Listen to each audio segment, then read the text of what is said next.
Hey, everyone, welcome to Monday's Colloquium, where we're lucky to be joined by Phil Menczer, who's going to be speaking on AI and social media manipulation, the good, the bad, and the ugly.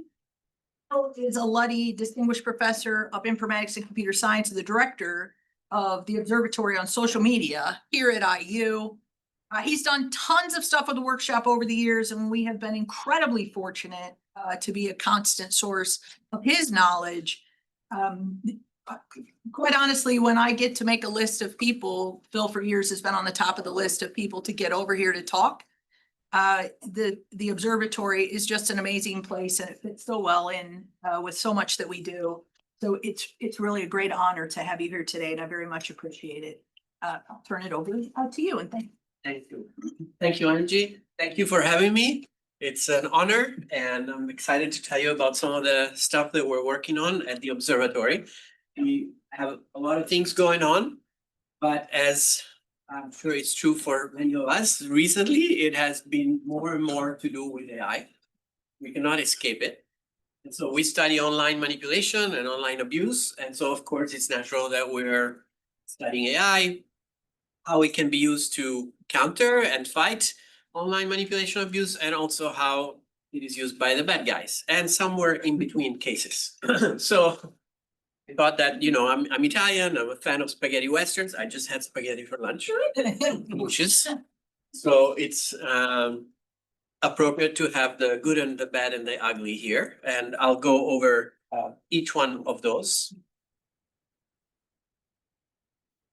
Let me start by acknowledging all my amazing teams, students, and collaborators. This everything that I'm gonna show is really the work of many people.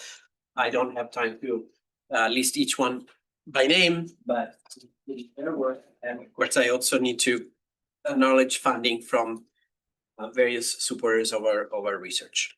Okay. So before diving into the good and bad and the ugly, let me just show you some examples of social media manipulation. So we have been working, this is from several years ago, there was a dashboard called Colloquium where we tracked links sharing on social media, links to various news sources, and specifically with information about vaccines. Of course, this started during the COVID epidemic. And we were tracking both how posts linking to reliable sources and posts linking to low credibility sources were spreading online. And the number one most popular and viral source of information on vaccines was Children's Self-Defense, which I'm sure many of you have heard of. This has been labeled by many third-party independent fact-checking organizations as a source of low credibility content, very often disinformation about vaccines. Now, then this article appeared. This was around the same time. And so to me, this is a good example of a piece of misinformation where we can see potentially links between misinformation and potential outcomes, okay? We could see if there are causal relationships between exposure to misinformation. Why? Because this is health. And if people are misinformed about their health, they're gonna make choices about their health that may lead them to becoming sick. So this is an article in which the Children's Health Defense claimed that, and I will just gonna highlight one key part here. According to Pfizer's own study trial data, the chance of death in children for Pfizer's vaccine 107 times higher than death due to COVID. Again, this is back 2021. And this claim linked a study, which says Pfizer's own study trial data, okay? So, well, that's a reliable source, I would imagine, if it's a published peer-reviewed paper. And in fact, if you click on that, you will see that it is Pfizer's study on effectiveness and safety of during the first studies of the mRNA vaccines. However, there's nothing in that paper that says what this says here. But if you're not a doctor, it will be hard, or a medical scientist, it will be hard for you to tell. Because if you click there, it does show that it is from Pfizer, it is about vaccines, it is about efficacy, and it is published in a top journal. In fact, the New England Journal of Medicine, the top #1 medical journal. So here's the trick. Here's the trick, right? I really show you a paper about that topic, except that paper doesn't say that, but it is very hard for you to tell. This is how many people can be manipulated. And incidentally, later in the paper, they also say that according to recent data from Indiana University observed on social media, CHD's website is shared on Twitter more often than those the World Health Organization and CDC combined. This indicates that a growing number of Americans and citizens of the world are saying no to their government imposing health mandates, blah, blah, blah, blah, blah, blah. Well, of course, I just showed you the data that they're referring to. It's true that they're a #1 source, but we don't say that, you know, that they are just like any other source. We actually highlight them as a source of misinformation. So again, a piece of truth masqueraded to manipulate people. And it is very sad that right now, some of these narratives are becoming the policies of our land. And kids are getting sick and dying of preventable diseases like measles. And we are very scared about what's going to happen next. But this is an example of how misinformation can actually affect a measurable effect on our health and on public health. So we studied this connection between exposure to misinformation about vaccines and potential and vaccination rates, and also vaccine hesitancy. And we found a strong correlation. So this was done looking at geolocated messages on Twitter, linking to low credibility sources about vaccines, and that are spreading online. And so we could do this analysis at the level of US counties or at the level of US states. These plots are about states, just to show you one. But in either case, we find this strong correlation. So the higher the exposure to low credibility content about vaccine in a particular state or country, the highest the level of hesitancy about vaccine. So this data was from us. This data came from a very, very large study done by academics together with Facebook survey. And also we could correlate exposure to misinformation with actual vaccination rate, where the data came from the CDC.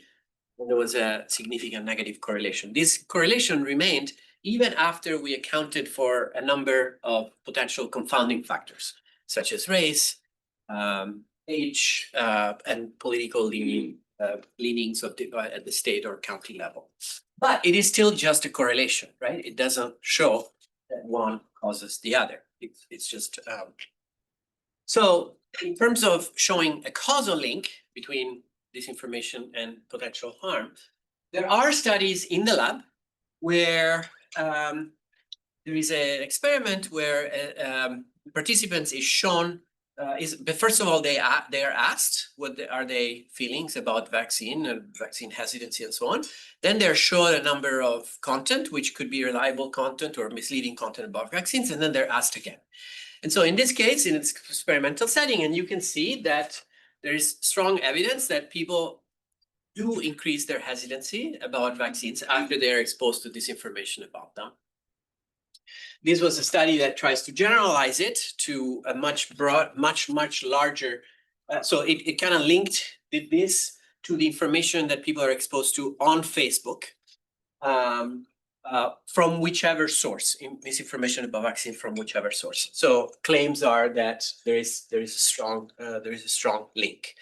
So one of the things that we're doing in our lab is we are trying to model the relationship between the spread of information, specifically misinformation about health on social media, and the spread of the disease itself on the contact network. Now, the nodes are the same. Imagine that you are a person, you are in physical contact with the people that you're sitting next to, so you could infect them or become infected from them. But also you are in contact with a lot of people who are not physically close to you, with whom you exchange information. on Facebook, on Twitter, on TikTok, or YouTube, whatever. And so, you know, these two things are spreading at the same time. Information is spreading on one layer and the disease is spreading on the other layer, and the two affect each other. And so we want to model the ways in which these two processes could affect each other. Now I'm going to focus just on this direction, how the spread of information can affect the spread of the disease. You could also study the other direction. For example, if you observe in your physical proximity a lot of people that are getting sick, that might affect the kind of information that you share online. But for now, we're just focusing on one direction. Now, there's a lot here, so I'm just going to give you the big picture of this kind of modeling. So we do model the information network using empirical data, calibrating the model with empirical data we collect from social media, or at least that we could collect time ago when we could access data from Twitter, which we can't anymore. We could collect information about whether people are sharing low credibility content or not. Also additional information, we can infer whether users are left-leaning or right-leaning based on what they share, and so on and so forth. And we could model the diffusion of this information online. Now, there's lots of ways to do this, but generally speaking, one important piece is what we call complex contagion, which is a way in which the diffusion of information is different from the diffusion of disease. Now, for disease, if I have a cold and I sneeze next to Angie, I have some probability of transmitting the virus to her, right? And then let's say that I didn't, and then I sneeze again. Now that probability is the same, right? It doesn't change just because I sneezed 5 minutes earlier. So that's called simple contagion. But if I share a meme or an opinion or a joke, and you hear it from me, and then you hear it from another person, and then you hear it from another person, the likelihood that you might be impacted by that perhaps you might adopt that opinion, that idea, or you might be influenced from it, may increase or at least change as a function of different people from whom you are exposed to it. You know, think of the case, a new gadget comes out, you couldn't care less. Now, 3 of your friends tell you about it. All of your friends have that gadget. Okay, the pressure is going to be very strong for you to also get that gadget, right? So that's a typical example of that. So we model this, the range from simple contagion, where a single exposure is sufficient to transition an individual from the non-skeptic to the skeptic class, or complex contagion, where we have a parameter where you have to be exposed by a certain minimum number of people, phi here. Let's say phi equal 2, and then you might be able, you might adopt that idea or that skepticism. And so obviously, if the threshold is lower, the information travels faster. If the threshold is higher, the information travels. So we imagine that that's our like independent parameter. Again, this is just a model. On the other hand, we also can look at try to reconstruct or model the contact network. We have mobility information that tells us where people are, because whenever you use your phone, your self-service knows where you are. And that data sometimes is available for research in an anonymized way, at least to us in an anonymized marketers. That's another story. And so we can reconstruct certain features of the contact network at the county level. So for each county, we'll know how many people are, you know, what fraction of the population in that county is right-leaning or left-leaning. We also know whether how much misinformation they've shared, that have been exposed to. We also know what is the chance that they'll be in contact with other users in that county or in other counties. Okay. So at this point, we model the spread of this information. We then assume that if people are exposed to more than a threshold of people who share a piece of this information, they will adopt that, become disinformed. And as a function of being disinformed, their behavior will change. So by that, I mean, they may decide to wear or not wear a mask. They might decide to go or not go to a public place. They might decide to go or not go to a party. They might decide to get vaccinated or not get vaccinated, and so on, right? These are different decisions will affect the chance that they will get infected if they come in, first of all, that they will become in contact with somebody who's infected, and then the chances that they might get infected if they get in contact with somebody infected. So those variables we put into an epidemic model. for those of you who are familiar with epidemic models, this is a variation of common models like SIR type models. And then we simulate the spread of the disease. Okay. Okay, so this is the big setting. Sorry, a lot of information there. But I told you about this threshold. So this is just the illustration of what that means. If the threshold is high, very few people, small portion of the population is being misinformed. If the threshold is low, then more people. These numbers, though, are very, very, very small. This is based on empirical data. So it's not like we're saying like, 50% of the, but still less than 1%. I mean, you probably have heard about research that, exposure to low credibility content is actually really tiny, right? So we are working within those parameters. But there is a difference between, 0.2% and 0.8%, for example. Okay, and so here's an illustration with a small toy network, like the network where we're simulating this stuff has millions, many millions of users. It's just a small one so that we could show it on a slide for illustration. So in black, you have the people who are misinformed in the case where there is a high threshold. And then in blue, there's the additional people who are misinformed if that threshold is lower. So there's the black people plus additional people.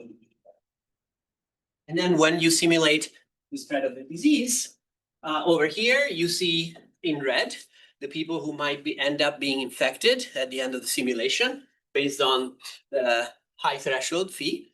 And here in yellow, you see additional people who will be infected because of the lower threshold. So therefore, more people being misinformed. Okay, so basically here we're looking at what if scenarios. We're saying like as a function of different parameters that we can control, phi is an example, there are others. What are the best case or worst case scenario about how many additional people may get sick? Obviously, people are gonna get sick even without this information, right? So we're trying to quantify that, the difference. And we're trying to use the model to have an idea of possible worst and best case scenario. So what the worst, so for now, let's just focus on the effect of this one parameter phi. And we can track over time how the disease spreads, and we could track how many total number of people have been infected in the population as a function of that number. Okay, so this is the cumulative distribution. And so these are different curves that you get for different values of that threshold parameter. So the take-home message is the difference between, let's say, best case scenario, where people are really not gonna share misinformation, and the worst case scenario where people are gonna share it as soon as they see it even once. And the difference is that there's a 6-fold increase in the peak infection rate. So basically the peak of the infection comes much earlier, 2 weeks earlier.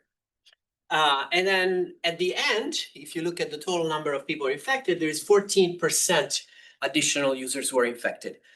Okay, so 14%, you may think, well, maybe that's not huge, but again, this is the result of that very, very small number of additional uninformed people. And also 14% of the US population is a lot of people. So again, this is just a model. It is trying to illustrate a pathway, a causal pathway from exposure to disinformation online to potential real world impact on disease and possibly on death. Even that is still not a causal model, right? Because it's just a model. We assume that people who are disinformed will change their behavior, right? That assumption is based on these lab experiments, but that's different from observing people in the real world, right? So the next step is to try to use these kinds of models to look if there is evidence of an actual causal link. And the best thing that we could do in this case is look at the data generated by a model where we assume that exposure to misinformation can lead people to become more skeptic, for example, about vaccine, and compare that with a model in which we assume that that relationship is not there, and then see which one of those explains the data better. Okay, this is even more complicated than the previous slide, so I'm going to be more vague and hand-wavy about this. But we have also a lot of data from a lot of different counties. The ones that we don't have are really very small populations. So we have the majority of great majority of the US population. We have a model where we have some probability of becoming anti-vax. If you don't become anti-vax, we have some chance of becoming vaccinated and not get sick. If you don't get vaccinated, you have some chance of becoming sick. And if you are, so that's the same, whether you're anti-vax or not. The only difference is that here you might get vaccinated, here you will not get vaccinated. Okay, and then the important thing here is this parameter gamma, which is the chance that people are becoming anti-vax. Okay, and our model says, well, people are going to become anti-vax. They may become anti-vax because of their own pre-existing decisions. They may become anti-vax because something that they're exposed to. That does not have to be on social media. It might be on TV. It might be on Facebook, whatever. But we are looking at data from Twitter. We have specific information about how much exposure there is on Twitter. We model that diffusion through counties. And then we say, okay, so this parameter, the shift to anti-vax, could have its own value, which depending on lots of different things. It could be, you know, political beliefs, race, gender, age, geographic location, whatever. But we assume that it might also depend on exposure to anti-vax content. That's E. So gamma E here is key. If the model with a positive gamma E explains the data better than a model with a zero gamma E, it means that the data is explained better by the theory that exposure does have an effect. And so we run lots of simulation, huge amounts of data. We have a huge time series of data for every country, hundreds, many hundreds of countries. And in the end, we get an estimate for this parameter gamma E. And we have a very high likelihood that the value is positive, right? This is a confidence interval, right? It's a positive value. So based on that, then we can actually estimate, we can do estimates. And in this particular case, then our estimate is that exposure to anti-vaccine content on Twitter caused, and now we're saying caused, because this is a causal model where we are trying to account for all possible confounders. Again, details that I'm skipping here. About 14,000 people to refuse vaccination in a few months in 2021 because of exposure to Twitter.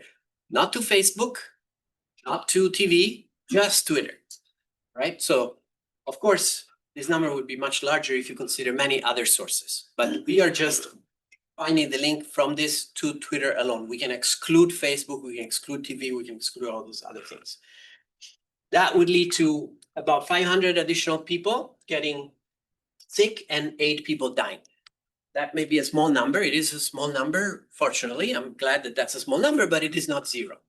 Right? So it is a low it's a low estimate. It's a very conservative estimate. We make lots of assumptions here to try to, to be very conservative about this number. But it is, I believe, it's the first evidence of a causal link between exposure to disinformation and people actually dying. So this, as far as I know, this is the first evidence that people are dying because of disinformation. To me, this is a big deal because we've been studying disinformation for 15 years. And yeah, we have occasional cases where somebody's misinformed and goes and shoots someone, but it's just anecdotal evidence. You don't know these people have various kinds of potential imbalances, mental illness. You don't know what they would have done. They hadn't been exposed to that information. But here, I think this is an important. So it gets, sorry, this is a long introduction, but to me, it's motivation. Like, why do we care about looking at disinformation? Okay, so with that said, let me give you a little overview of different things that we do. Let's start with how AI can help us fight disinformation. This is the most popular tool that we have developed in our lab over the years. I don't know if anybody have heard about it. It's called Bottometer. It's basically a machine learning tool, an AI model, to classify a social media account as being run by a human versus being run through software, automated, being a bot, a social bot. We came up with this term social bot many years ago, and this was based on data from Twitter when after Musk took over Twitter, and now it's called X. The data is no longer available for research, so the tool cannot work anymore the way it used to. It's still there. It works in archival mode because we have billions of records that we have collected. We used to get hundreds of thousands of queries every day to this tool. So you can play with it if you want, but it's not working the same as it used to. But and we're trying now to develop new versions for new platforms like Blue Sky and so on. So this is one way in which AI could be used, in particular to look at the detection of inauthentic social media accounts, which are sometimes used to amplify disinformation. And so use this tool to detect, sometimes in real time, inauthentic accounts that were created to push some kind of disinformation, some kind of propaganda. So this was one example where we caught a big network of Russian bots that were spreading a disinformation narrative about a particular person. Some of you may have heard of this person. His name is Bill Browder. He was a US businessman working in Russia for many years, and then he fell out of favor with the Kremlin. And after that, he criticized Putin, and then Putin attempted to assassinate him many times. He assassinated his partners in Russia, and so he's in hiding. And so once in a while, there are disinformation campaigns about him from Putin. This happens to be a video that looked like a news video, but it was fake, which was saying that, you know, he's a criminal and so on and so forth. And then all of these fake accounts propped up, trying to amplify, you know, reshare it, get people to view it. This was several years ago. At the time, Twitter had a robust bot detection system. And so within a few minutes, all of these fake accounts were taken down. Now that doesn't work anymore. So another kind of AI that we use in the lab is unsupervised learning. So Botometer was an example of supervised, which means that we have lots of examples of these bots and we train a model to identify accounts with similar characteristics. And unsupervised learning is whether you don't have a lot of examples, but what you could look at is if there are groups of accounts that are suspiciously similar to each other. So in this, they could be similar according to many different characteristics. In this particular example, these are accounts who share the same handle. I think, what does that mean? Yeah, it's a weird thing. You wouldn't do it, but there are accounts where different accounts share the same handle. And this is done to avoid detection. For example, if I post some hate speech or illegal content, child pornography, whatever, somebody reports me, okay, and then the Twitter moderator, maybe the next day, maybe 3 days later, come and see my account and they say, no, there's no child porn, there's nothing here, there's nothing to see, and the report is archived. That's why when they look at my account, that's not the account that I posted originally, this is a different account. And that's what this kind of trick is used for. And so a tight cluster of accounts here means all different accounts that are all sharing the same handles. So that means that all of these accounts are controlled by a single entity. And that account is swapping handles and IDs.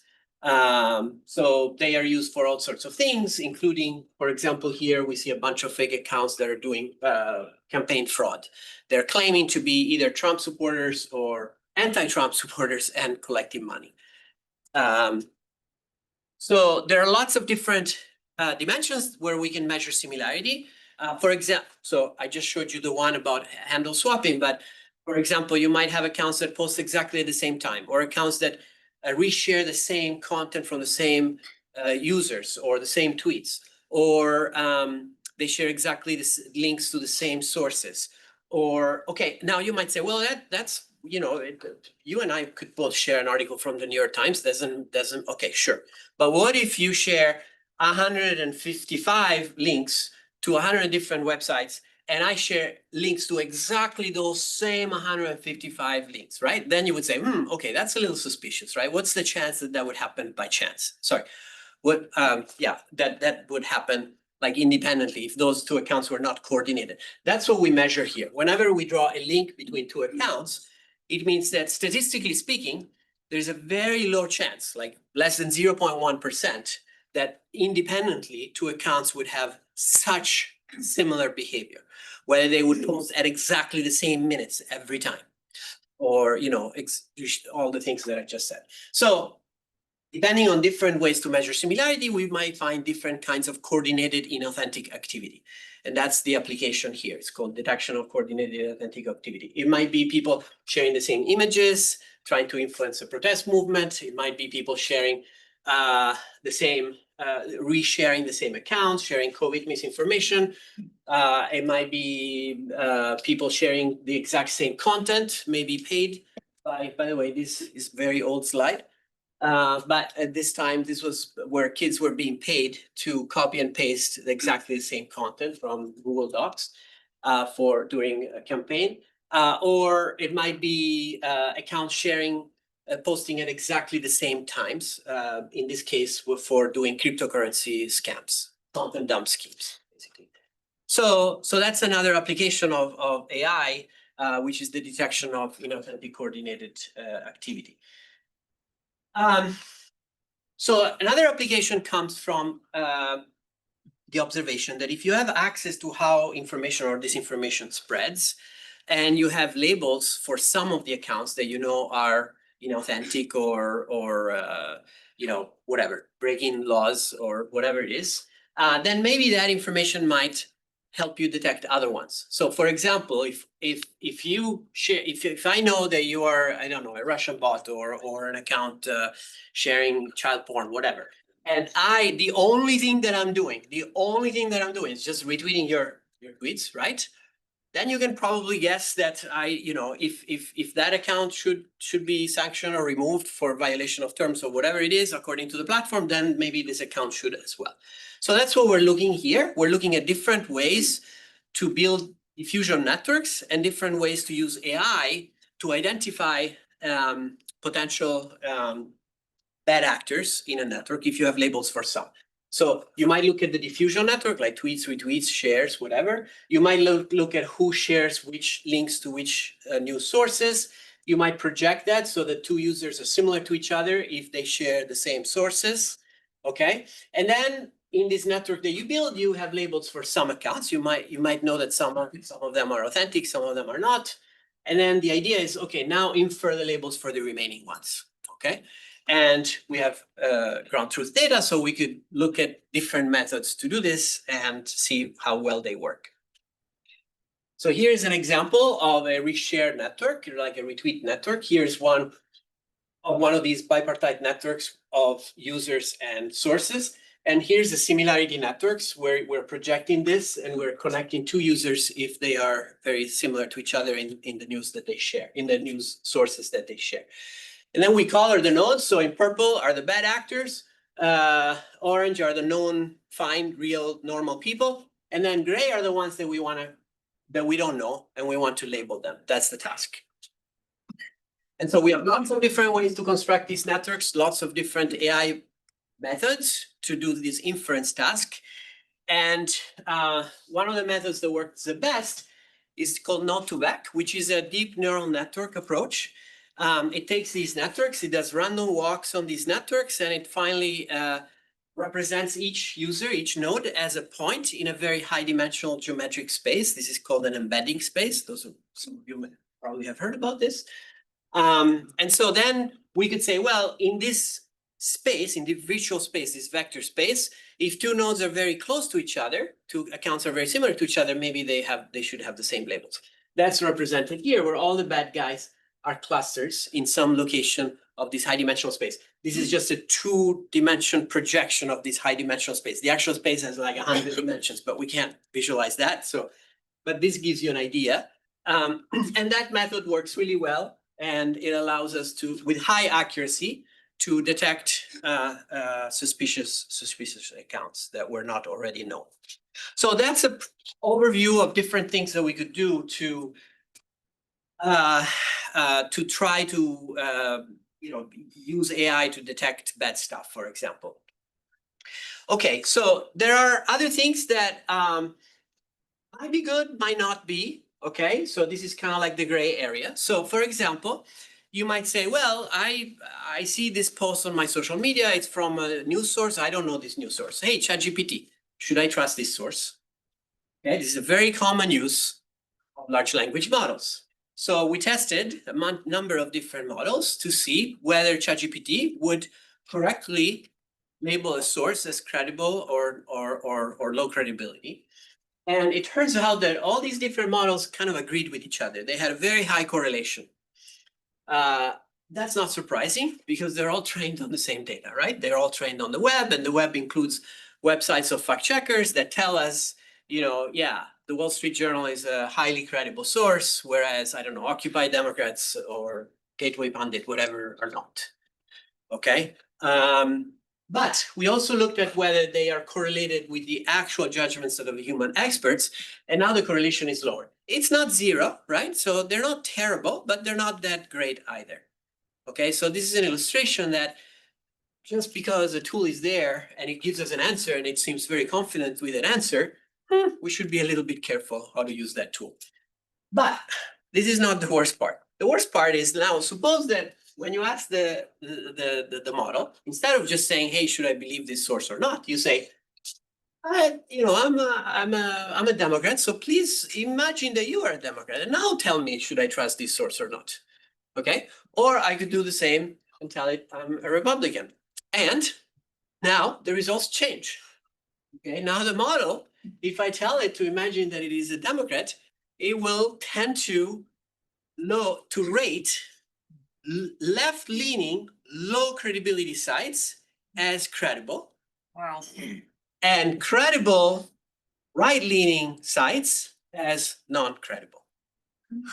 And vice versa. Okay, so we can not completely, but there is a sizable shift, right? There is a sizable bias towards the left if I tell it to imagine that the Democrat, and towards the right.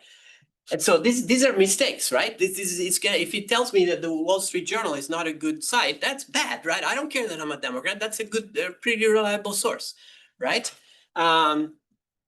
Or if it tells me that Occupy Democrat is a very reliable source, it is not. It doesn't matter that I'm a Democrat, right? It is not. So, yeah.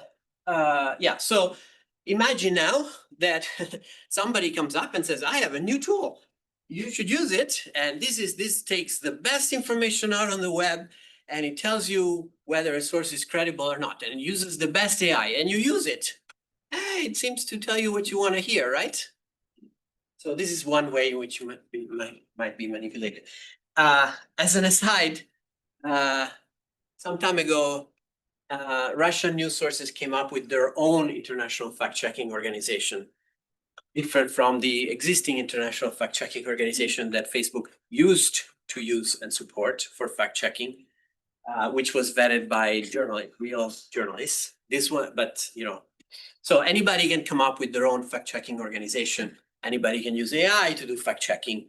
Be careful. Okay. So forget about sources. Let's look at an actual claim. All right. ChatGPT. Should I believe this? Is this true or not? Believe it or not, many people use LLMs like that. In fact, Google will happily do that. Right. In fact, even if you are trying to search for it, Google will instead tell you this is true or not, right? It will give you a summary whether you asked for it or not. So we tested whether ChatGPT would be a reasonable fact checker.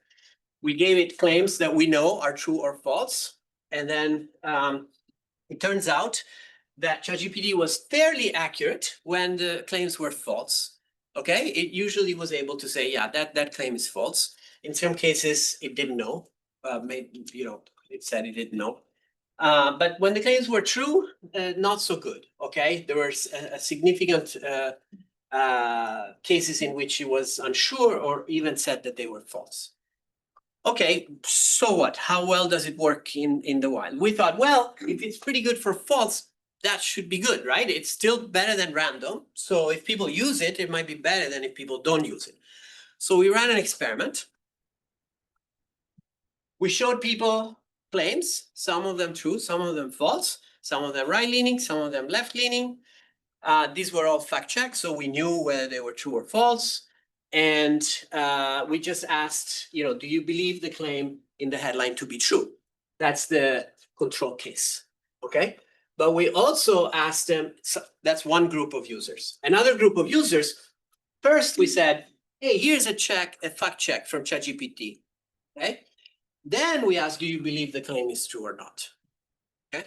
Then we also had a third optional case where we would say, would you like ChatGPT to help you verify?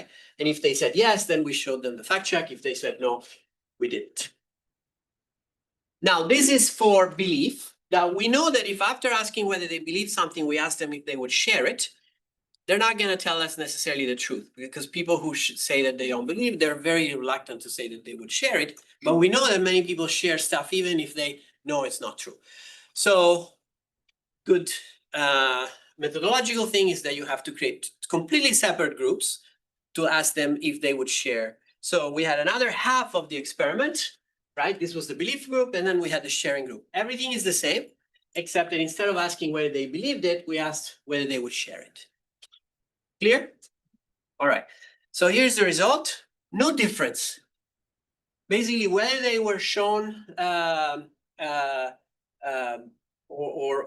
not, the difference between those who believed it or not believed it, or share it or not shared it, was the same. So that's the difference, this 8% here, or this 35, 39%. The difference is not significant.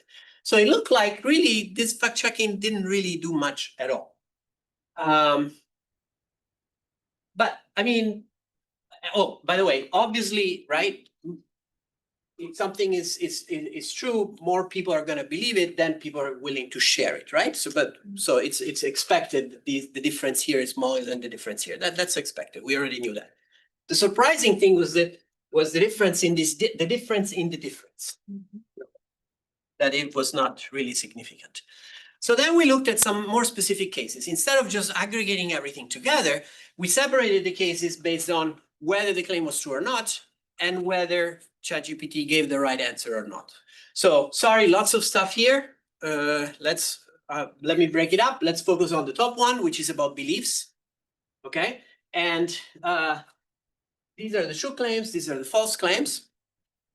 And then this is the case where ChatGPT said it's false, unsure, or true. There were no false cases that ChatGPT said it was true. Okay, that's why this cell is empty. Okay. And so there are some cases, okay, that I'm highlighting. Okay, so let's take this one. This is a true claim, okay, where ChatGPT wrongly says it's false. There's not a lot of these, but there are some of these, right? So in this case, the people who believed it go down compared to the control. So the people who do see the ChatGPT fact check are less likely to believe it, even though it is true, right? They're tricked by the mistake, ChatGPT. So that's harm. Now, first do no harm. Overall, there's not a big difference, but there are some cases in which actually use of ChatGPT in this particular way would actually do harm. So we have to be really careful about these kinds of errors. Here's another case. The claim is false, and ChatGPT says, I don't know. In this case, after people see the fact check from ChatGPT, they are significantly more likely to believe it than if they don't. Okay, so again, this is harm. And these differences are significant, highly significant. Very similar case here, in case that the false claim, ChatGPT says unsure, people are more willing to share it. Okay, so here's a case where we would like to use AI to help us scale up fact checking, right? And maybe the fact checker actually is fairly accurate, but what is the actual outcome when we deploy it in the wild? It might actually be counter-effective. It might have some unanticipated negative consequences. So we have to be careful. Okay, this is the case of optional. This is not truly randomized. The previous version was truly randomized control experiment. Here, no, because people choose, so they put themselves into one group. So this is not a true randomized control experiment, but the results are interesting nonetheless. When people opt out, they're more likely to believe false claims by a lot. And they're more likely to share both true and false claims. Now here it's possible that they had already decided that they believed it or not, and they wanted to click just to see what ChatGPT would say, right? So this is why this is not a randomized control study, right? They might, maybe they don't like AI, maybe they're skeptic about AI, or maybe they're just playing or whatever. So it's hard to tell this one like the previous one, but still I find it kind of worrisome. So, okay, so these are cases where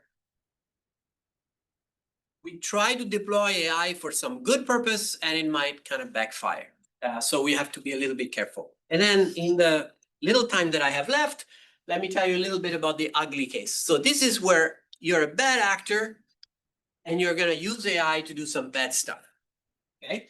So as a background, let me say that we've studied different tactics that bad actors could use to manipulate a target community, okay? And so, for example, these are people who share, this is a retweet network of people who share links to fake news. And these are people who share links to fact checks. So you can see that there's kind of a homophily, right? You are more likely to be connected to other people who are vulnerable like you. But when we zoom in into the core of this vulnerable group, we find more and more presence of bots, fake accounts, okay? So this is what we call infiltration. You're a bad guy, you're creating a bunch of fake accounts, you can go and follow people and have them follow you back, and you can target people who are vulnerable, in this case, who will reshare low credibility content. Another bad actor tactic is flooding. You've probably seen this quote, right? So you can generate a big volume of content out there. And so the more volume there is, the more people will be exposed to it. That's the idea. You're flooding the zone. And we looked at data from Twitter about deleted tweets. And we found that there are many accounts who post huge numbers of tweets every day and then they delete them. And that way they don't get caught. In fact, Twitter had, I don't know if they still do, but they had a rule that said that you could not post more than, I believe, 2,500 tweets per day. You might think, who needs to post 2,500 tweets per day, right? Okay, I would make it like more like 250 or 25, but that's just me. Okay, let's go with 2,500, right? There were people who were sharing hundreds of thousands of tweets per day and not getting caught because by the end of the day, they delete all of that. So if you look, there's no trace of it, okay? And so the damage by then is done. For example, they might try to game the ranking algorithms. They might try to game the trending topics. They might, you know, whatever. So here's a few examples of these manipulators. Okay, so there is an account which is in the center of here, which is posting something. For example, follow me, I'll follow you back, pay me, whatever. A spammer. And then a bunch of people who reshare it and also like it. And then this is the funny thing, we couldn't figure it out. They like it and then they unlike it. And then they like it again. And then they unlike it again. And they do this thousands of times in a day. Well, they figured out that Twitter counts the likes, but not the unlikes. And so all of this stuff is trending, right? You could actually find it. We had one postdoc who is Turkish, so he was looking at this technique during the Turkish elections, and there were people who were pushing stuff, you know, misinformation about the election in Turkey. And then at the end of the day, there is no trace of it. So basically, people have been exposed to it. They've successfully shown stuff to people because it ended up in the trending. Like he found these things in the trending topics for Turkey. And then the next day they were gone. So this is how flooding might work. I don't have time to talk about this one, so let me skip it. So we have a platform, a simulation platform. It's called Simpson. We simulate social media platforms. Of course, we simplify things, but we try to capture some of the key features. For example, that there is a network, somebody follows somebody else. There is a feed, you see things in your feed. You might reshare some of them, not others, and so on. Lots of different things. And so what we could do is we could use this model to model these kind of tactics that I presented to you. Imagine that we have some bad actors get some real users to follow them. And then imagine that the bad actors post low credibility content, stuff, crap, whatever, and we could track it in the model. It's a simulation. We could see how it spreads. So we could look at how they lower the quality, overall quality of information in the system. So if there is a lot of stuff from the bad actors that is spreading, then the quality goes down, okay? And it turns out that infiltration is the most effective tactic. If you can get real users to follow you, you can drive down the quality. And if you combine that with flooding, which has a smaller effect, then you can reduce quality by 70%. 70%. Okay, compared to if there were none of these fake accounts. Okay, so now you should say, all right, so if I'm note to self, if I'm gonna be a bad guy, I'm gonna create a lot of fake accounts and I'm gonna try to infiltrate the network. And okay, I said I'm gonna skip targeting. So that's exactly what bad guys do. And we can model, we could see that if they're not very effective at infiltrating the network, then the quality of the system does not go down drastically. Here, the gray, these are real humans. Lighter color means higher quality. In this case, the fake accounts are infiltrating the network, and you can see that a lot of humans become black, which means that they're now sharing all the crap posted by the yellow fake accounts. Okay, so how do you infiltrate? Well, you have to create these fake accounts. Okay, so you have to create profiles, you have to create pictures. Okay, it used to be that they would take pictures from other users, and then of course, it was easy to detect this because you could do a reverse image search and find out, oh, this is not Mary, this is Angie. Okay, so then people could use, now people can use AI to generate fake faces. So we studied a number of Twitter accounts that use AI-generated profile faces. GAN is a technique it's particular training technique for neural networks that generates faces. And so these fake accounts with AI-generated faces, what are they doing? They're impersonating real people. They are doing scams, for example, saying that Elon Musk is promoting a particular cryptocurrency, and then this is for pump and dump. So Elon Musk didn't do that, right? Fake. And then the price goes up, they sell, they make money. Spamming, amplification of some news sources, and so on.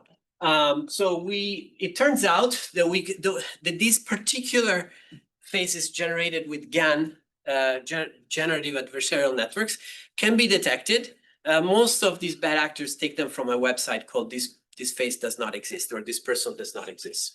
And it turns out that all the faces are normalized so that the position of the eyes is centered at a specific location, okay? So if you find that the eyes are in that exact location, then with a very high probability, that's a GAN-generated face. So for other random sample of Twitter accounts, the eyes were not located exactly in that position. Like this is thousands of points, all one on top of the other. That's why you see points there.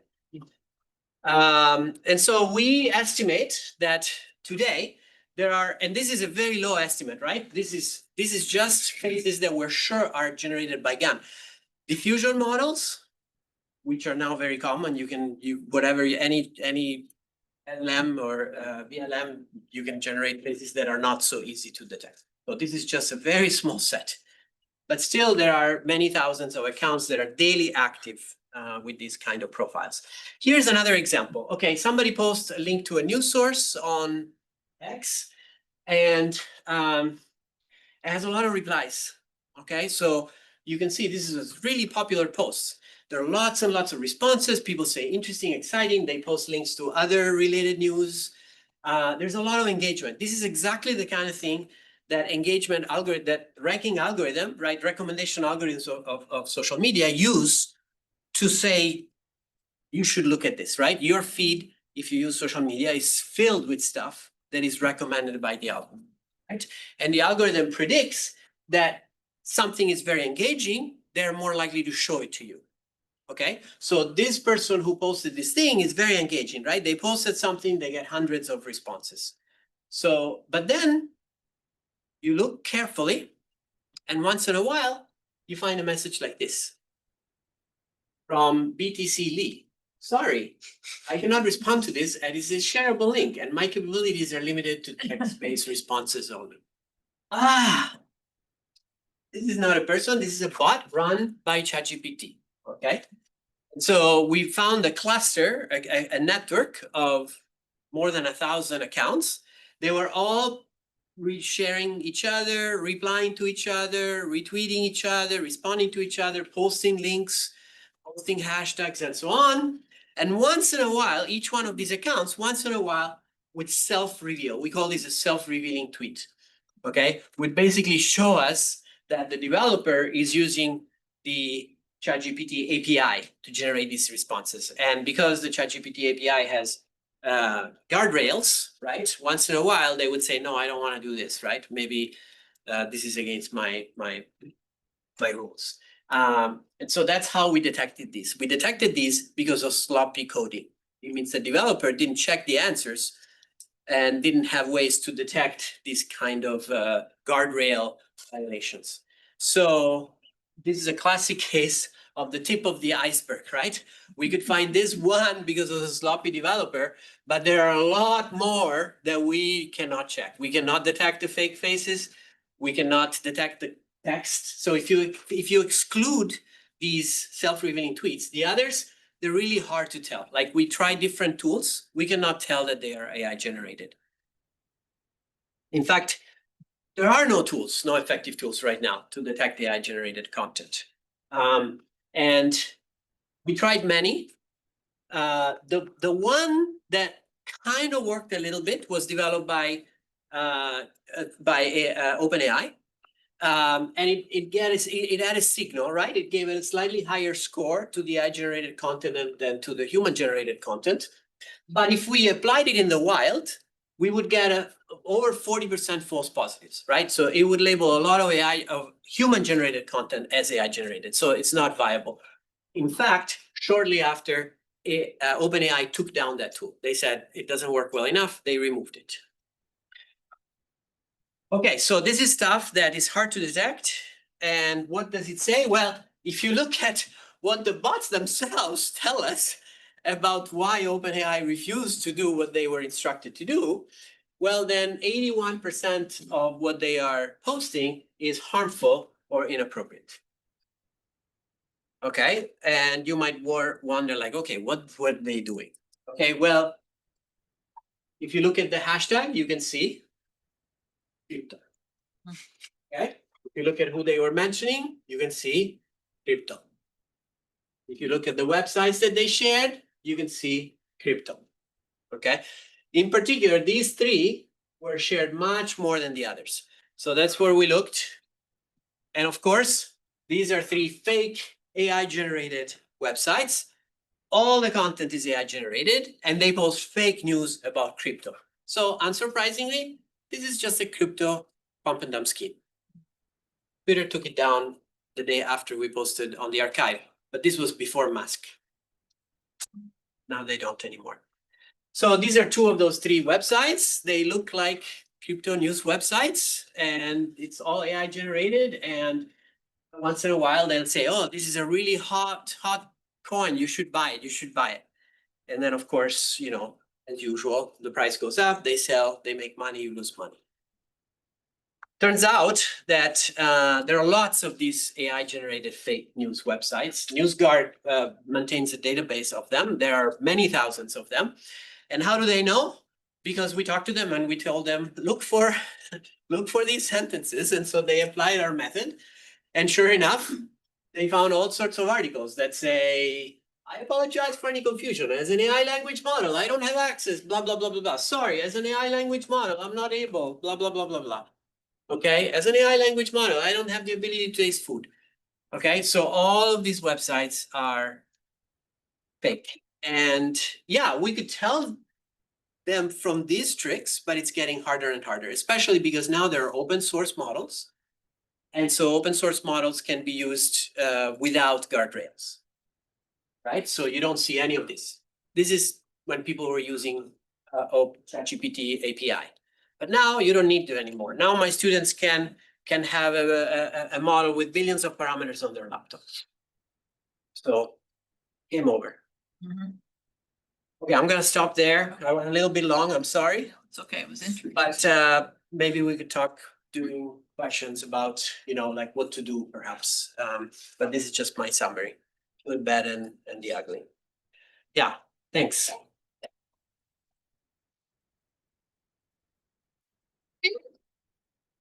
Ooh. Yes, I see Jess looking at me. So many questions, but we have the Yep. grad student. The student. Who's students first? I was just curious, why did X or Twitter remove all the data and research. and Oh. all Okay, so yes, so this happened a few years ago in 2023. Elon Musk bought Twitter. There's an interesting story behind that. He first wanted to buy it and then offered a certain amount of money, which was like more than the valuation of Twitter. So the owners, the shareholders of Twitter were very happy to sell it and get rich or richer. But then he changed his mind and who knows, maybe he realized the offer was too high and he didn't want to buy it. So Twitter sued Musk saying, no, now you have to, according to the preliminary agreement, now you have to buy us or you have to give us $1 billion of penalty. So Musk sued Twitter and said, well, they lied about the presence of bots and stuff. And there are more bots than they say. And so there was this big lawsuit. Then before it went to trial, it looked like Musk was going to lose, according to all experts. And so Musk said, okay, I'm going to buy it. And he bought it at the originally decided price.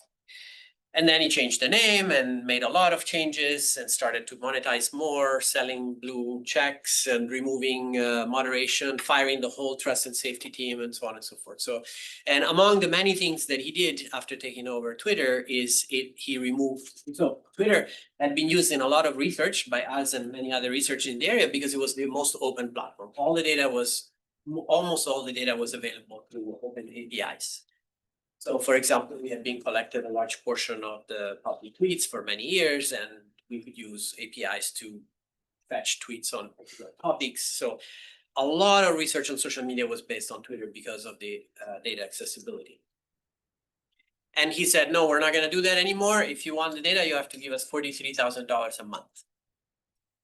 Of course, no researchers have that kind of money. So basically, use of Twitter data for research died from one day to the next. We lost access to our sample feed that we had for 10 years and every other research group as well. And the data is not available. I mean, if you have $43,000 a month, it's fine. We accept grants, but yeah, that data is. So all research based on Twitter data that. Is it part of the reason for that? Like, so he could use his own data to train his own? No, I mean, nobody kept him from doing that.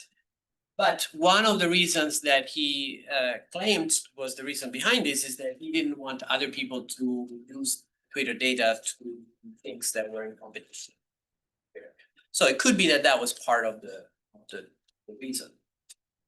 Not that he couldn't do it, but he didn't want other people. Questions? Yeah.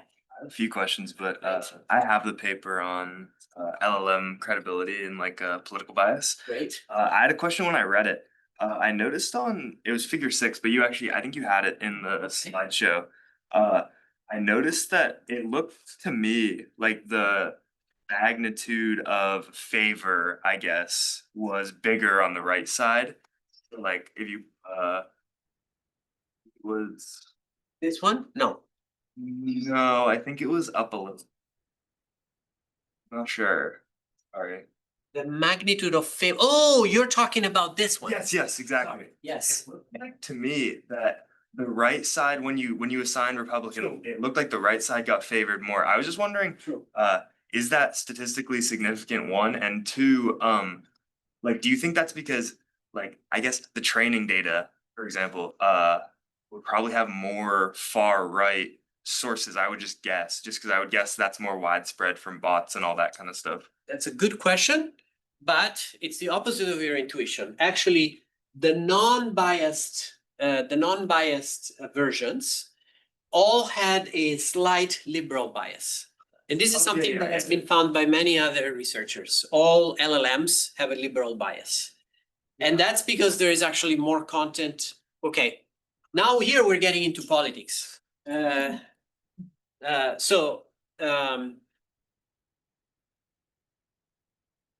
want to backtrack a little bit.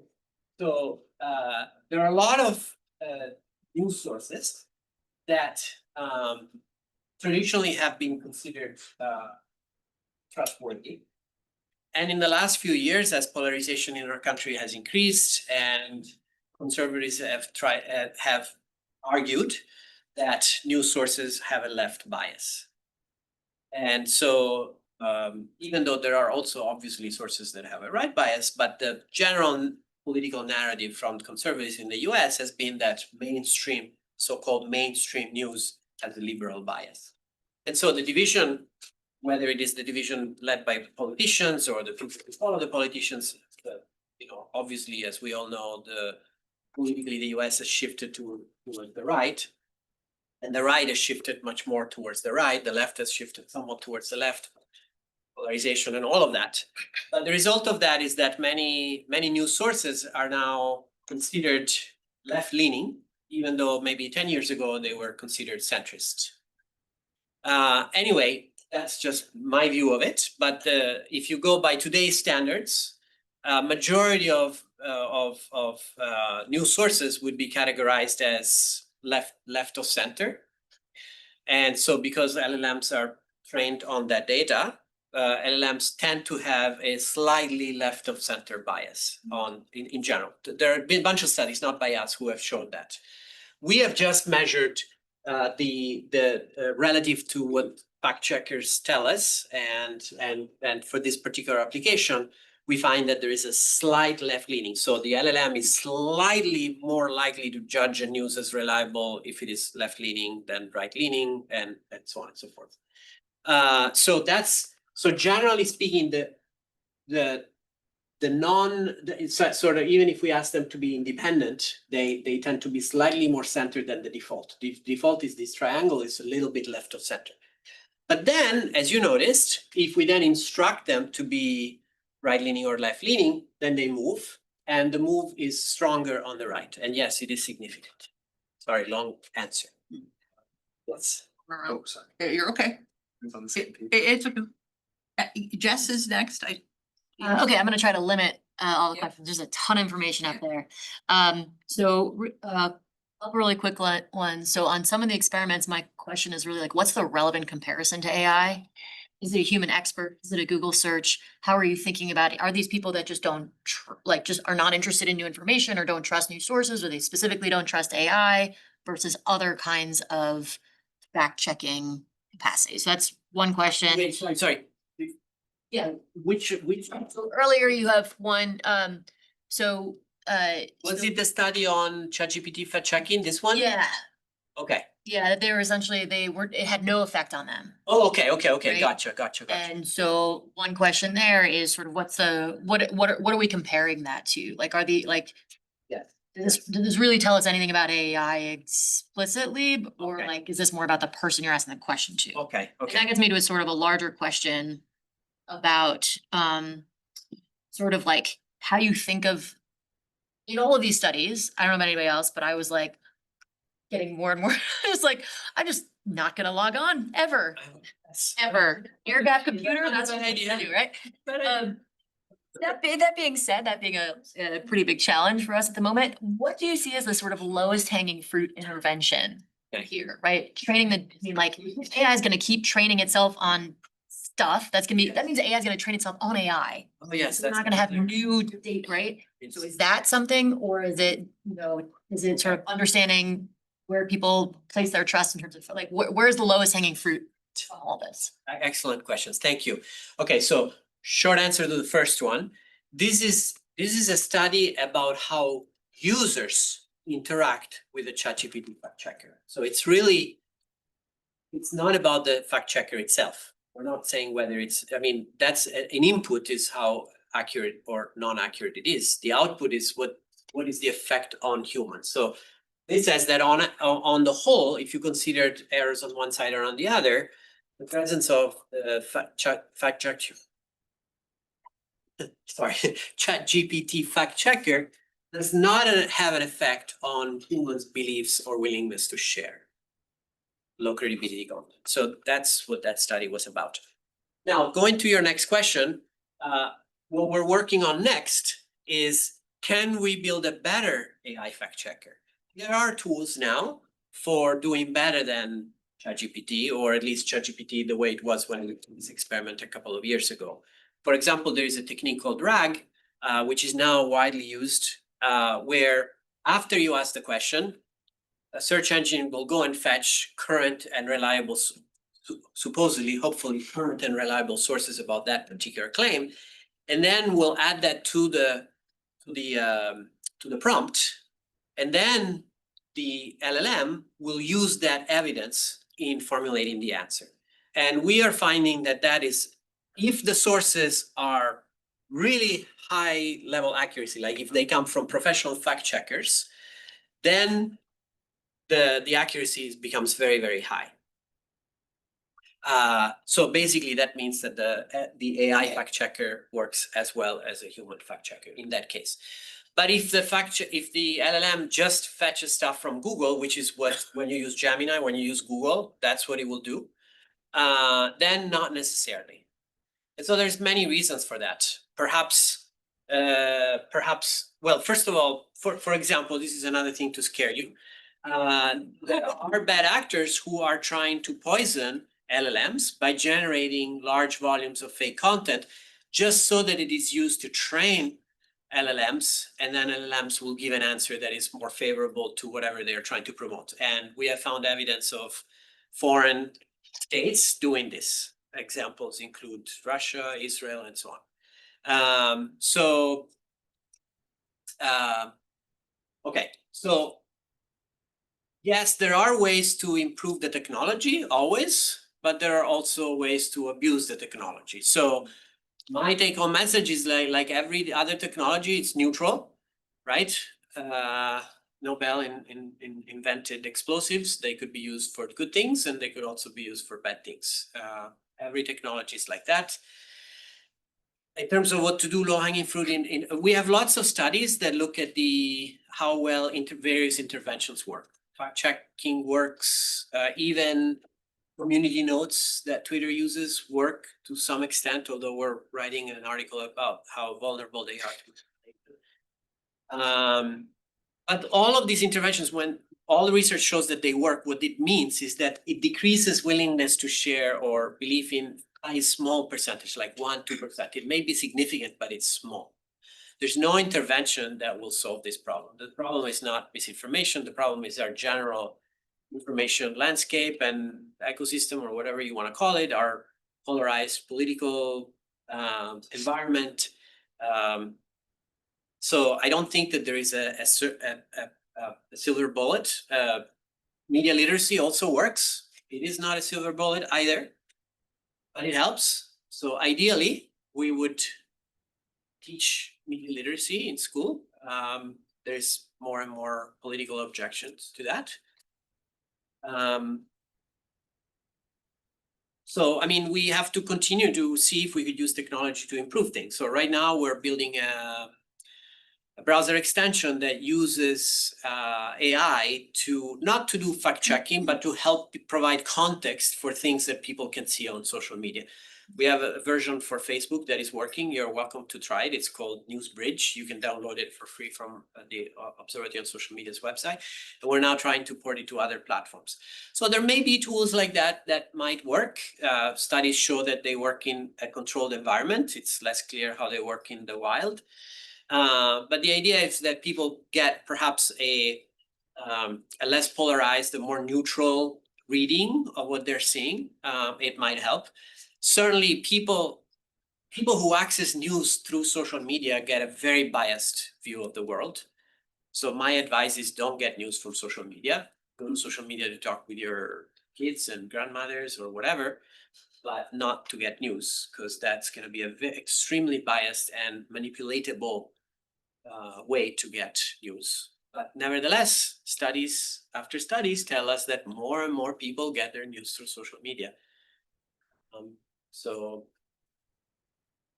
I don't know. I don't have a very, very rosy outlook. Filippo, thank you very much, and I congratulate you and your team for all what you are doing. We are very lucky for having you here in IU. Thank you, thank you. Thank you. So my question is about the anti-vaccine research that you did. So now I wonder that now it is not demonstrated, but an NPR was telling that now seems that there is a boosting effect of the vaccine in cancer effectiveness of cancer treatment. Why? Because what the vaccine does is just to boost our immune system.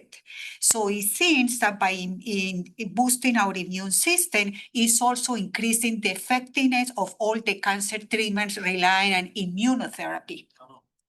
So now I wonder, so if that is spread out, how it is going to counter the other side, anti-vaccine side? Does it make sense? Because now they are showing that there is a positive side of that.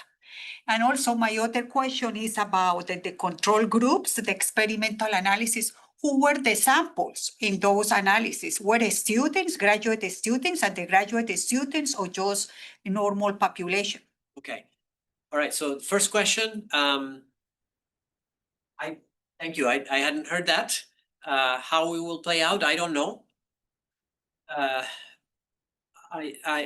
have to say that there's plenty of very, very strong medical evidence that shows that certain things are true, certain drugs are good for things, or certain drugs do not have a bad effect on whatever you want, autism and so on. That doesn't stop certain groups of people to try to spread narratives that are counter to the science. And people often believe whatever they see, whether it's from their influencer that they're following on social media or from the political leader, that elite that they are, believing in. So I'm glad to hear that, but if you ask me, is that going to change the balance for vaccine? I don't know. I don't think so. I think that the majority, from what I hear, the majority of the US population strongly supports vaccinations for children, for example, but that doesn't change the fact that laws are being changed in some states to decrease requirements for children vaccinations, which will probably lead in the next few years to a lot of disease. So I don't know the answer to the first one. I'm a little skeptic. The second one, it depends on the study. The one, maybe you're thinking about the study on the AI fact checker. Those were national representative samples, in the US. Okay. Thank you. Yeah, okay. Your talk was like a series of Russian nested dolls. You keep opening one up and there's another surprise. So thank you. I wanted to follow up on your comments about how a lot of people get their news from social media these days. You made the observation that if you use AI to fact check, that it diminishes our capacity to filter news appropriately, right? Does social media have a similar function? Because we've already received some of the news filtered through other people and other sources. Does that also contribute to that? So for sure, I feel very strongly that social media have a deleterious effect on our capabilities to be informed citizens. I feel very strongly about that. We are seeing information that is filtered by many filters that we don't understand. It may be filtered by our friends and family. We all have homophily. We are more likely to have friends and family that share our opinions. So we're more likely to see things that strengthen our existing beliefs and don't challenge them. So that's the first kind of filter that people don't understand.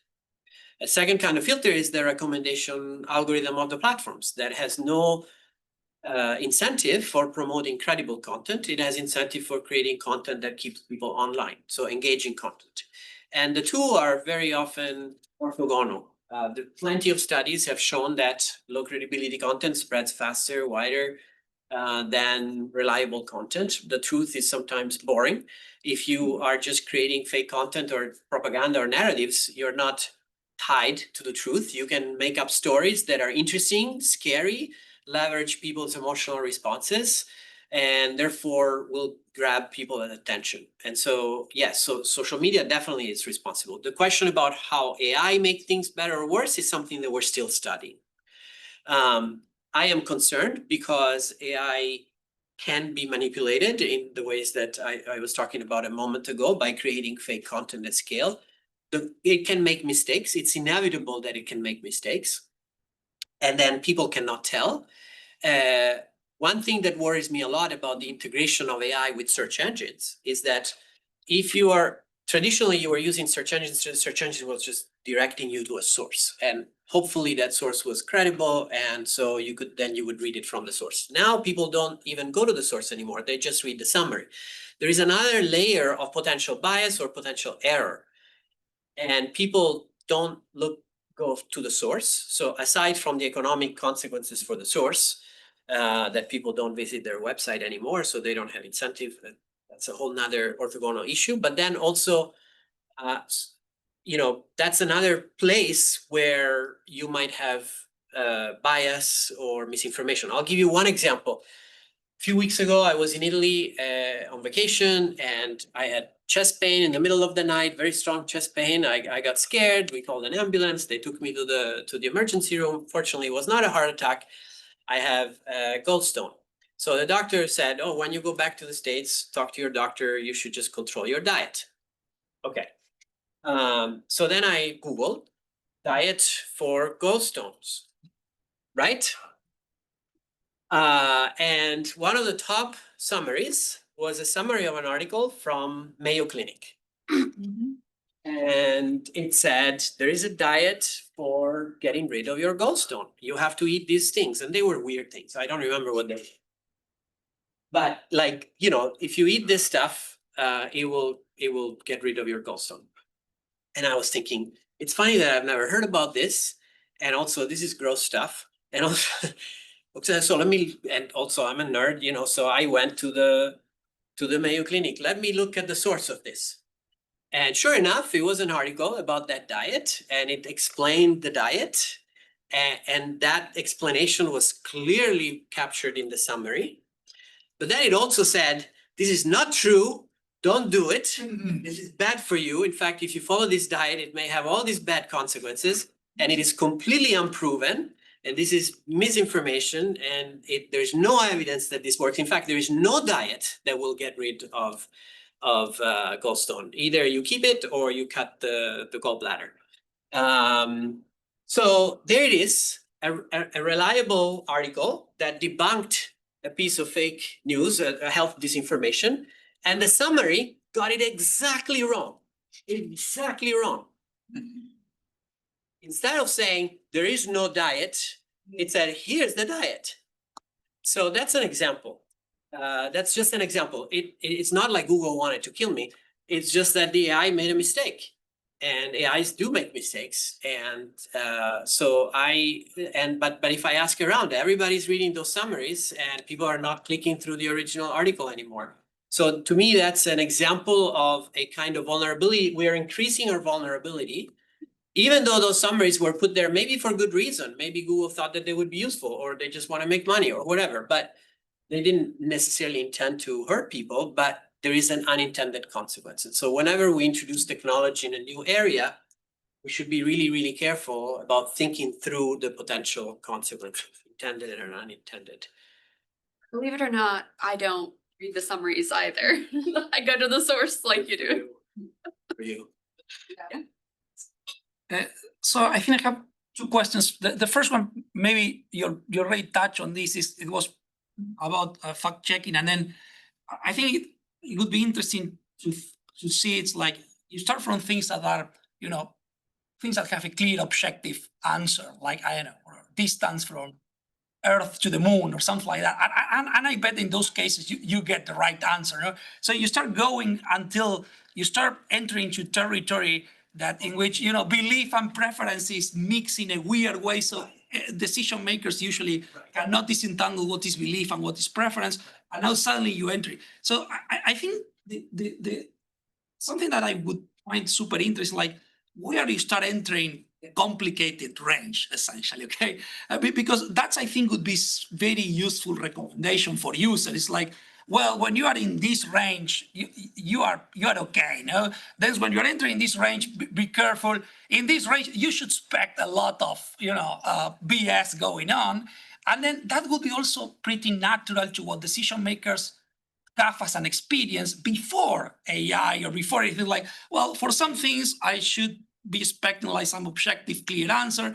For some things, I know within a set, some things survive. And for other things, this is the terrain of complicated mix between preferences and belief. No, my second question was about the ugly, and it was about what are the incentives of either AI companies or or Twitter or X to essentially apply defensive measures. Okay, so it's like, do they always have good incentives?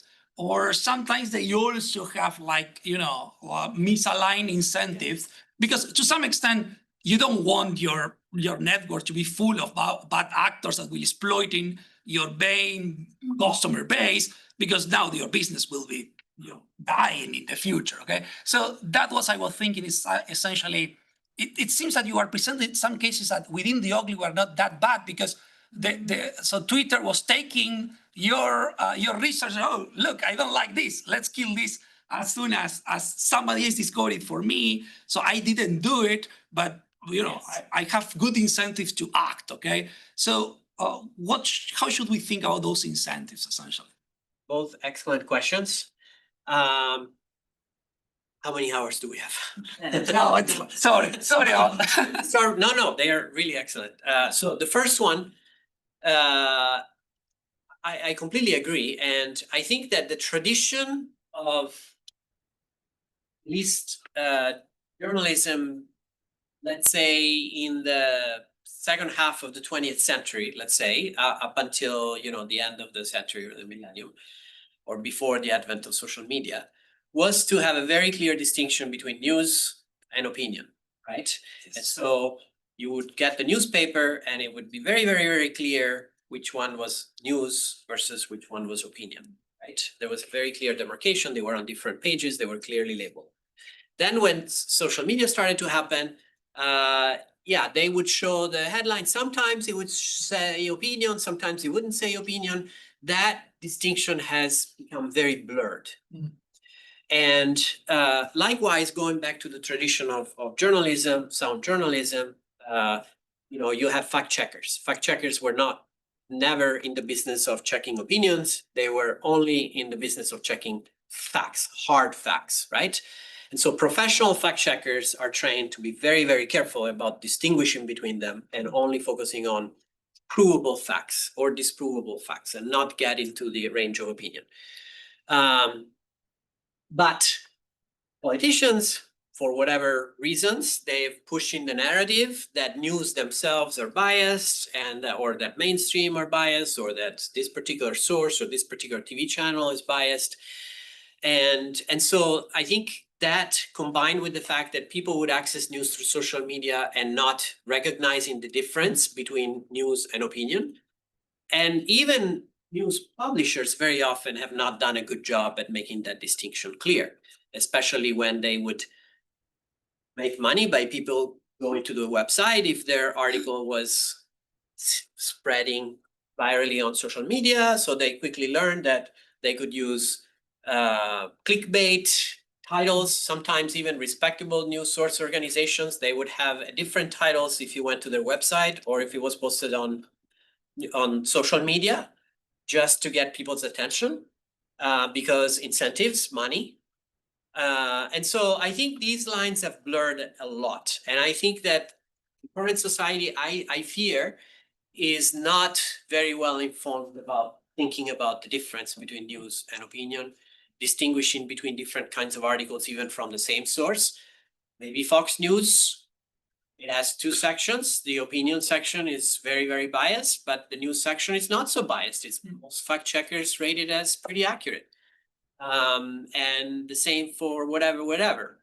So other sources. So I I agree with you that that's a very important spectrum, and that we are, as I think, as a population, we are losing the appreciation for that spectrum. This is one area in which some people think that AI can help. So some people think that AI could be quite good at trying to disentangle those things and present views from different opinions and distinguish facts from opinions. But at the same time, AI also has risks, like I was talking about earlier, and it can make mistakes, and then people don't appreciate it, don't know when they can make mistakes. They don't notice if the LLM is being biased. It's hard to know because it's a black box. You don't know how it was trained. You don't know why it gives the answer that it gives. Also, LLMs are not good at saying, I don't know. They always give an opinion. They always seem sure about everything that they say, and people assume that it's true just because they seem sure. They will lie if need to. Now we're going into the incentives here a little bit. Second question. Yeah, our original naive belief, when we started getting excited about social media in the early part of the millennium was, yes, people, if it works well, people will use it. If it's crap, people won't use it, right? Turns out that it's much more complicated than that. People have their own biases. People use things not necessarily because they think it's good in some dimension of quality or accuracy, but they also consider their own emotion, their own pre-existing beliefs. People want to hear things that tell them that they're right. People like to hear, people who tell them that they are right, or that and then of course politicians have high incentives to to push in narratives in one direction or the other. Platforms mainly want to make money, but they also don't want to make political enemies, because political enemies can keep them from making monies. And so they often move wherever the public opinion or the political majority pushes them. So for several years, people were worried about misinformation, and they set in place very strong and robust trust and safety teams. They paid fact checkers. They did robust moderation. Then they became under attack by politicians who said that they were doing censorship, even if they weren't. And eventually, when the people holding those gained power and national prominence, then the platform shifted, and then they changed their moderation schemes, and they started to loosen those moderations. They started to welcoming back people that they had suspended for posting harmful content. They fired fact checkers. Sure, there is still some things that they do. There are, there's laws on, I don't know, child pornography, so they still remove child pornography. So they do what they have to do to survive and to make money. Ultimately, those are the main incentives, right? Power and money are the main incentives that drive everything. So whether you're trying to manipulate the systems, most of the influencers and super spreaders of health misinformation are making money from selling supplements, vitamins, snake oil of various kinds, or they're gaining political prominence. So those are the incentives of those people. Platforms incentives, I would say the constant is to make money, but then how do you make money depends also on what public opinion believes and what politicians believe and what elites push for. And so those incentives have been changing a lot. So yes, back in when we started it and until Musk took over, Twitter and Facebook, both, we researchers thought that they should do more, but they certainly did a lot. They had lots of people that they hired to do moderation. Not censorship, but moderation. But then they were accused of doing censorship, and they bought into that, and they made public statements that yes, they were doing censorship, even though there was no evidence of that. But that was the thing that at that time allowed them to do whatever they wanted. And also I should say that the incentive of making money is not necessarily aligned with, the way you do that is you keep people on your platform. And so if you do that by misinforming people, then their incentive is to misinform people. Thank you. We are out. Thank you very much.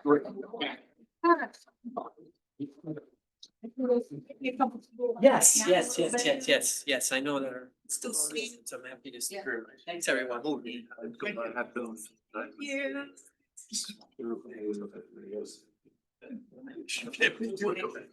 Thank you for having me.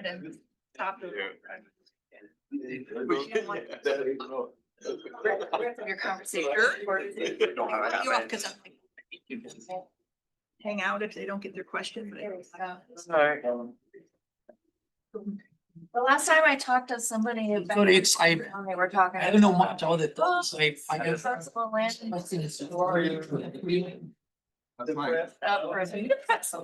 yeah. Thank you.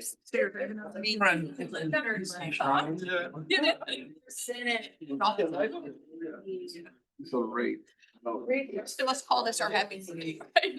Something like this, yeah. I say, Yeah, a lot of it. Sad, yes. Tell you. Every Monday and Wednesday. Yeah, people, they're not always on camera. And it's growing. it's a little like. It wasn't effective. Yeah, and you should start getting. Cause I put like something I come to.